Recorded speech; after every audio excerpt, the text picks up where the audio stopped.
Good afternoon, Fight Club 29. Coach Patty here with the stretches that I promised. I'm going to do two parts because I tried to tape everything in one video. It didn't work, so I'm going to start with the breathing, and I'm going to review the shoulder openers that I've shown you once in a previous video where the shoulder openers were standing. So the first thing that I want to review is breathing and posture. So the first thing that you really should practice on a regular basis, especially when you're practicing martial arts, the basis of most martial arts is the yin and yang principle, which is a balance principle. So there really needs to be some zen somewhere in your routine where you're doing some kind of a meditative practice, either a form of martial art that's a yin form, like Tai Chi or Qigong or yoga or something to that effect where you're balancing your body out, because a lot of times what happens is if you are doing too much of yang with your routine, you can find that it's difficult to rest well and that the body's immune system starts to break down a little bit. And so it's important to get that water element in your yin and yang balance. And so I'm going to help you with those things gradually, but the first thing I want to discuss is posture for meditation or for breathing. Before you begin your stretches, and often at the time that you're done practicing whatever it is that you're doing that day, whether it be martial arts, working out, or both, because a lot of you incorporate your routines, combine those things. So deep, slow breathing. In yoga, it's known as Ujjayi, and basically, if you were to imagine you're breathing steam onto a cold glass window, is the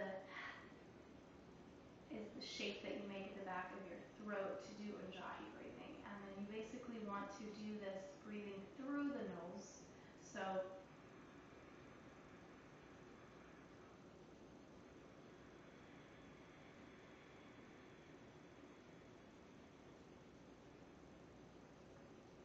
same pace in as out.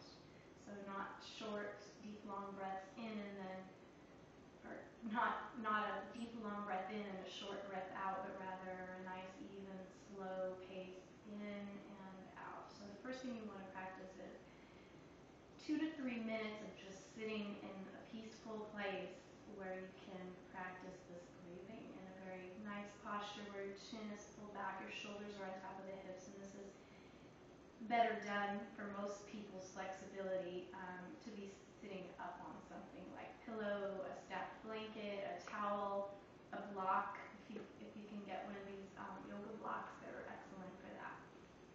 So practicing that, and then I want to review the shoulder openers in this position. It's so important to have healthy, happy, mobile shoulders, especially in the sport of martial arts or CrossFit. You know, if you guys do CrossFit, you know that it's important to have nice, healthy, flexible shoulders to do any kind of Olympic lifting, snatching, any type of thing like that. Any of you that have been a Marine for any length of time have probably at one point strained or injured your shoulder just because of, overtraining or just basically, pushing yourself to the limits, which, as Marines, you do often. So you know exactly what I'm talking about, and you've probably incurred some kind of injury just doing that. So keeping those shoulders healthy is so important. And so the first stretch that we want to practice is the one where you're dropping the shoulders and bringing the strap back,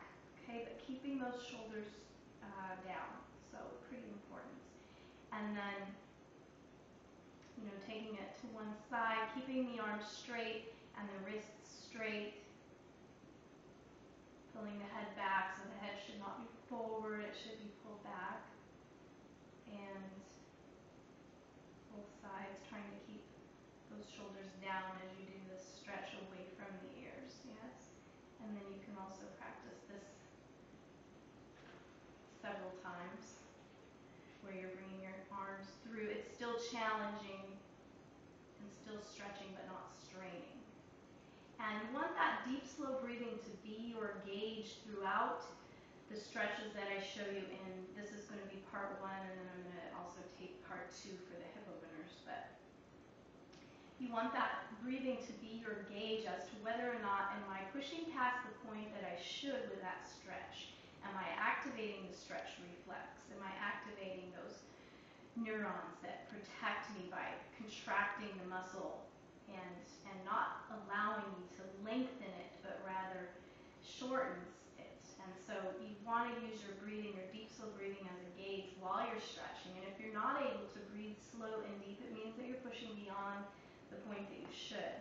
Another thing to remember is that you should always be very warm when you do deep stretching. You should have done your workout, or you should have done at least a 10 to 15 minute warm-up to get the fluid moving through your joints and to get that blood circulating and the muscles engorged with blood before beginning the stretches, so that you can get the maximal benefit from it.